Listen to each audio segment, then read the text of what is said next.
Once a month bender. Some crazy days. Crazy days. When I was in the police, we only used to get one weekend off a month. So for me, that one weekend was an excuse to get hammered.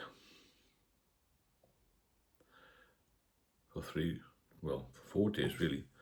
And often used to come back up north, so I'll give you a bit of a snippet of one particular weekend. I remember. And we finished at 2:30 on Thursday, went straight to the police club. We used to put 20, 30, 40, whatever amount of money in a whip. And just drink. And then wander around Soho and have some more drinks. We used to go to Sam Smith's pubs. The John Snow, if anybody knows London. The Red Lion at Kingly Street behind Hamleys. Various other places. And drink from 2:30 till 11:30 really. And then I would go home, have a few more drinks because I had a weekend off, wasn't it? And we often used to decide, me and my ex-wife, to go back up north, where I am now, at the moment. And it's a long drive then. I'm talking about a long time ago. 30 odd years ago, the motorways weren't as good, bypass and things like that. So we had this sort of little Fiesta car. I used to pack 2 dogs in it and me hungover on the Friday and drive to Northumberland. Had to stop a couple of times for petrol, but I always used to feel rough, really rough on the Friday, really bad. I never risked drinking and driving, but I used to feel like God, I could do the drink. And when we got nearer to Northumberland, I used to say to her, "Can you drive the last bit?" I was feeling so ill, I was shaking, I was sweating in the car, and the dogs were going crackers and all that, you know. And I think, God, what am I coming all the way up here for? We used to arrive at a pub in what we called the Waterford Lodge by 10:30, always 10:30. Because that's where it sort of perfectly timed the journey, really. I used to go and have 4 or 5 pints within half an hour, you know, madness. And still my parents. My parents both drank, but they were social drinkers. But my mother could drink more, so my dad and my ex-wife went to bed, as it were. Not together, of course. Me and my mother would sit up half the night, just talking nonsense, really. And she's still around, mother, she's 94. She never went over the top, but I did, because she missed me a little bit. And sometimes we used to sit and talk until it got light. And they would come downstairs, "What the hell are you doing down here still? We just drank all night." And then the Saturday, I'd go to bed for a couple of hours, and then Saturday I'd get up about 11, 12, after being up all night, and then hit the booze again. We used to say, "Well, let's go shopping, go around the whole hometown." Meet with some people and go on the booze again. So by Saturday night I was pretty ropey, but the only thing that would get you out of being ropey is the hair of the dog, isn't it? Have some more drinks. Go for a curry with some old mates and that sort of thing, get more drink down there. Back at my parents' house, and then drank more. Next week I would just go to bed, leave me with the dogs and the drink. So the Sunday would come. I remember one particular Sunday, I would look as white as a sheet, totally white. And I said, "Well, I'll drive the first off." I didn't want to. My dad must have heard me. He said, "Are you sure you're all right?" He didn't say a lot, my dad, but he used to take a lot in. And he said, "Are you sure you're all right?" And I didn't feel well at all, actually, this day. But I said, "Yeah, I'll be all right. So drove a little way down. I said to her, I'll have to stop. "What's wrong with you?" You know, usual domestic nonsense. I said, "I have to stop. I can't drive any further. I'm going to crash, you know." Pulled into this service station, and when I got out of the car, so I'm going to have to go into the service station and get some cans of beer or something. There was a little corner shop or something attached to it, you know. And I said, "I need something. I've got to have something to drink. I'm withdrawing, you know."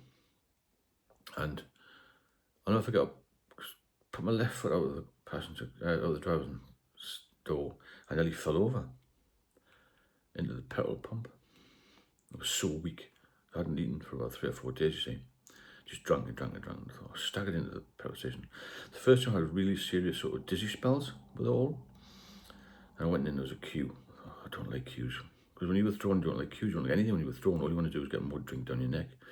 I hadn't had any drink for about 12 hours at that point. I thought I was going to pass out. It was my first experience of feeling really, really ill. I got a few cans, went back in the car, she was shouting and screaming, usual stuff. And drank them cans, and I said, oh, later on, you're going to pull over on the hard shoulder. I need a pee sort of thing. Anyway, by that time I was like, I had a few drinks, I had about 8 cans of Stella. So I got over the other side of the reservation, the silver barrier. I climbed over that and fell into a ditch on the other side. I thought, God, I can't get out of here. So I eventually managed to get out covered in mud and all that. Yeah, what a carry on to get into the car. Got back in again, stopped again on the Mile End Road in London to get some more cans. It must be about 9 o'clock by then. I got home, this was a Sunday, remember. And then I'm back at work Monday. I thought, I'm going to have to get a few more beers into me tonight on the Sunday and try and get some sleep. So I went to bed, God knows what time it would be, 3 o'clock Monday morning, slept till 3 o'clock in the afternoon. I thought, well, I don't have to start work till 10:30, I should be all right. By about 6 o'clock, I was feeling so ill. I thought, I can't go to work, I can't go night duty, I need another drink. I was just shaking a little bit. Been a hell of a weekend. So I went to one of the governors said, look, boss, I need a bit of time off. Can't take days annual leave. They weren't worried, there's plenty of personnel on. That was the start of me thinking, I'm missing work here. Not sickness, it was just a thought, I need a day's annual leave just to recover. So I thought, well, that's a green light, I have a few more on Monday night. So I had a few more. And then got a Tuesday. I thought, I've got to make it in Tuesday. I made it in Tuesday, but I still didn't feel well. Because you get older here, hangovers get worse. I think I was going into withdrawals then, even in my late 20s sometimes. So I thought, well, I want to drive to work, because it was night duty. I think the Underground was doing some engineering work system. I used to get the Underground a lot. And then stopped into an off-license and put some bottles of beer in the car. And drove into Central and drove to Nick, and I had to move to another station. One of the other sergeants came in the car, and I heard these fucking banging of bottles, you know. So what's going on here? I said, oh, it's just a few beers for later. I think he knew I had a bit of an issue with alcohol by then. So I struggled through the night, 6:30 finished, and drove like a crazy man back home, and then sank a few beers and went to bed. And later on that week, I was still feeling rough. I remember going to the market, one of the market pubs in the morning, at 7 o'clock, and a few drinks there as well. We were on the train by then. Got back, and I think I had to take another 8 days annual leave just to get me through that week. It was horrendous. And that's when I started to notice I was really having issues. From then I sort of cut down a little bit, but never left me really. And when you get to this point where your hangover has gone from serious hangover into withdrawal, and you really are pretty much gone, and that's when you have to put the brakes on and try and stop. And I didn't. Unfortunately, I just keep tapering off and back on again, back off and off, and then back on again. And then once I retired, I thought, I've got to give this a go and try and get sober. And I had seizures, couldn't get off. And then I went on diazepam, and then I went, sober again, and I went back on it, and got relapsed again, and it happened for years, and then I had 8 years off, and went relapsed again.